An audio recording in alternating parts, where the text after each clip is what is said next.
श्री परमात्मने नमः। अथ श्रीमद्भगवद्गीता महात्म्यम्।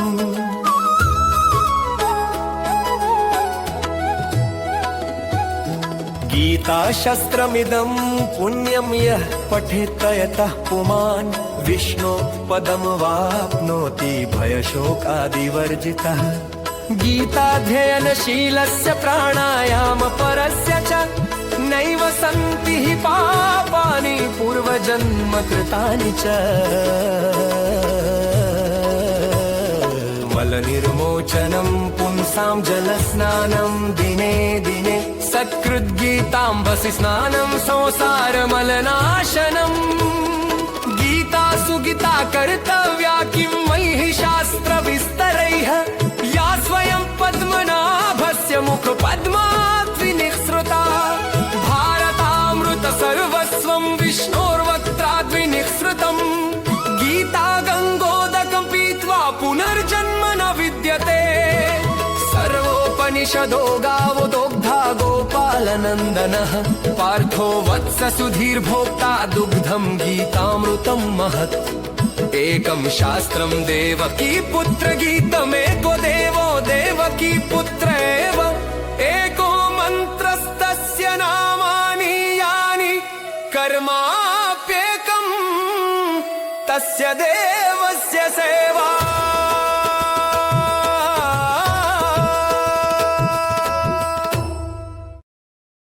ॐ श्री परमात्मने नमः।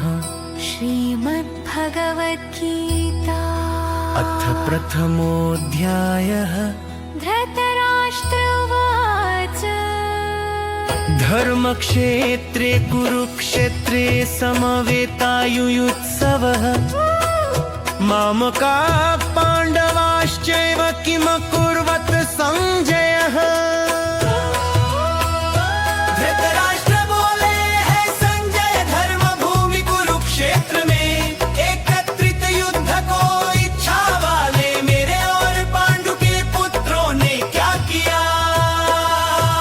संजय उवाच दृष्ट्वा तु पाण्डवानिकं व्यूढं दुर्योधनस्तदा आचार्यमुपसंगम्य राजा वचनं प्रवीति।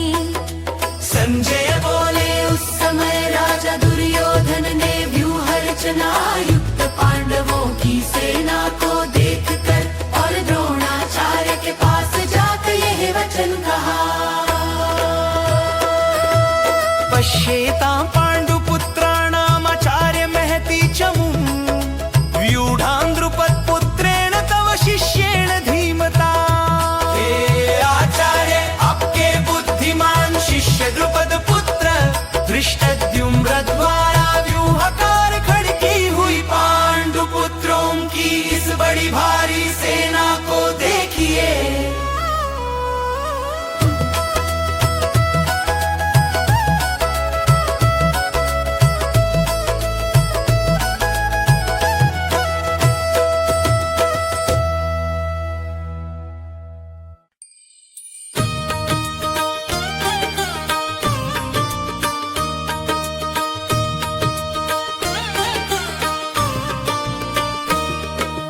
अत्र शूरा महेश्वासा भीमार्जुन समायुधि।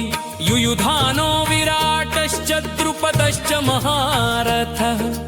दृष्टकेतुश्चेकितानः काशीराजश्च वीर्यवान्। पुरुजित् कुन्ती भोजश्च शैब्यश्च नरपुङ्गवः।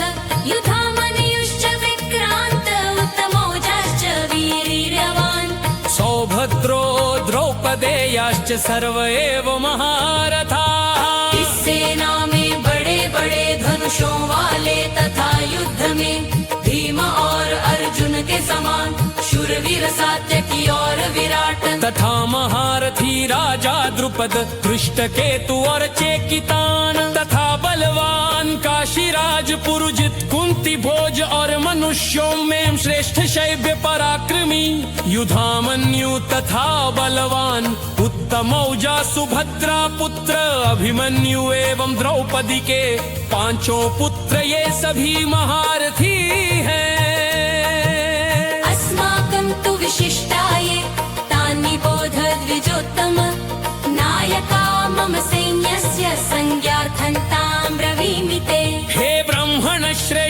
अपने पक्ष में भी जो प्रधान हैं उनको आप समझ लीजिए। आपकी जानकारी के लिए मेरी सेना के जो सेनापति है उनको बतलाता हूँ। भवान भीष्मश्च कर्णश्च कृपश्च समितिञ्जयः अश्वत्थामा विकर्णश्च सौमदत्तिस्तथैव च। आप द्रोणाचार्य और पितामह भीष्म तथा कर्ण और संग्राम विजयी कृपाचार्य तथा वैसे ही अश्वत्थामा विकर्ण और सोमदत्त का पुत्र भूरिश्रवा चाबावशुरामदर्थे त्यक्तजीविताः नानाशस्त्रप्रहरणा सर्वे युद्ध विशारदाः। और भी मेरे लिए जीवन की आशा त्याग देने वाले बहुत से शूरवीर अनेक प्रकार के शस्त्रास्त्रों से सुसज्जित और सबके सब युद्ध में चतुर हैं। अपर्याप्तम तदस्मकम बलम भीष्माभिरक्षितम पर्याप्तम तिद में तेषां बलम भीमाभिरक्षितम। भीष्म पितामह द्वारा रक्षित हमारी वह सेना सब प्रकार से अजेय है और भीम द्वारा रक्षित इन लोगों की यह सेना जीतने में सुगम है। अयनेषु च सर्वेषु यथा भागमवस्थिताः भीष्ममेवाभिरक्षन्तु भवन्तः सर्वैव हि। इसलिए सब मोर्चों पर अपनी अपनी जगह स्थित रहते हुए आप लोग सभी निसंदेह भीष्म पितामह की ही सब ओर से रक्षा करें। तस्य संजनयन् हर्ष कुरु वृद्धः पितामहः सिंहनादं विनद्योच्चैः शंखदध्मौ प्रतापवान्। कौरवों में वृद्ध बड़े प्रतापी पितामह भीष्म ने उस दुर्योधन के हृदय में हर्ष उत्पन्न करते हुए उच्च स्वर से सिंह की दहाड़ के समान गरज कर शंख बजाया। तत शंखाश्च भैर्यश्च पणवानक गोमुखाः सहसैवाभ्यहन्यन्त सशब्दस्तु मूलोऽभवत्। इसके पश्चात शंख और नगारे तथा ढोल मृदंग और नरसिंहे आदि बाजे एक साथ ही बज उठे। उनका वह शब्द बड़ा भयंकर हुआ। ततः श्वेतैर्हैर्युक्ते महति स्यन्दने स्थितौ माधवः पाण्डवश्चैव दिव्यौ शंखौ प्रदध्मतुः। इसके अनंतर सफेद घोड़ों से युक्त उत्तम रथ में बैठे हुए श्री कृष्ण महाराज और अर्जुन ने भी अलौकिक शंख बजाए। पांचजन्यं ऋषिकेशो देदतत्तं धनञ्जयः पौंड्रं दद्मौ महाशंख भीमकर्मावृकोदरः। श्री कृष्ण महाराज ने पांचजन्य नामक अर्जुन ने देवदत्त नामक और भयानक कर्म वाले भीमसेन ने पौंड्र नामक महाशंख बजाया। अननुत विजयम राजा कुंती पुत्रो युधिष्ठिरः तुलसीश्च सुघोषमणि पुष्पको। कुंती पुत्र राजा युधिष्ठिर ने अलंतु विजय नामक और नकुंत भासहदेव ने सुघोष और मरिपुष्पत नावक बजाए।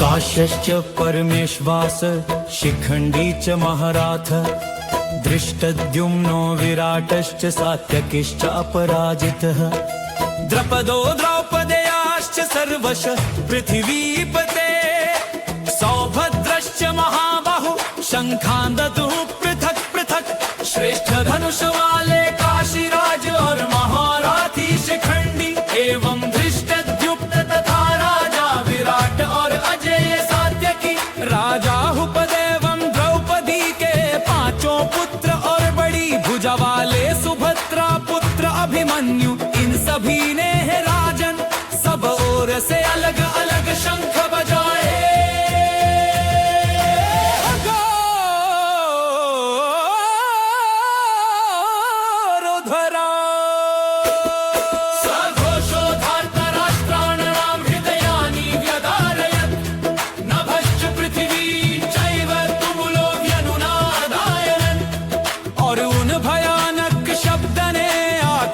और पृथ्वी को भी गुजाते हुए धर्तराष्ट्रों के अर्थात आपके पक्ष वालों के हृदय विदीर्ण कर दिए अथ व्यवस्थितान् दृष्ट्वा धार्तराष्ट्रान् कपिध्वजः प्रवृत्ते शस्त्र संपाते धनुरुद्यम्य पाण्डवः ऋषिकेशं तदा वाक्यमिदमाह महीपते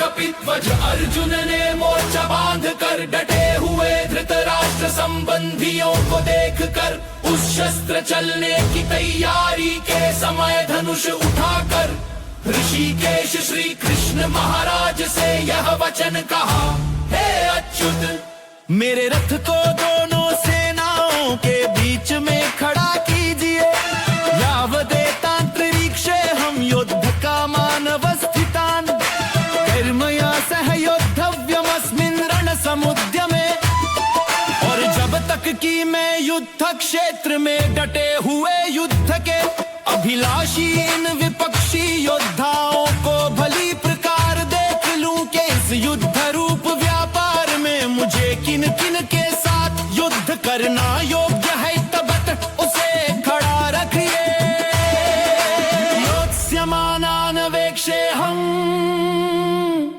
य एतेऽत्र समागताः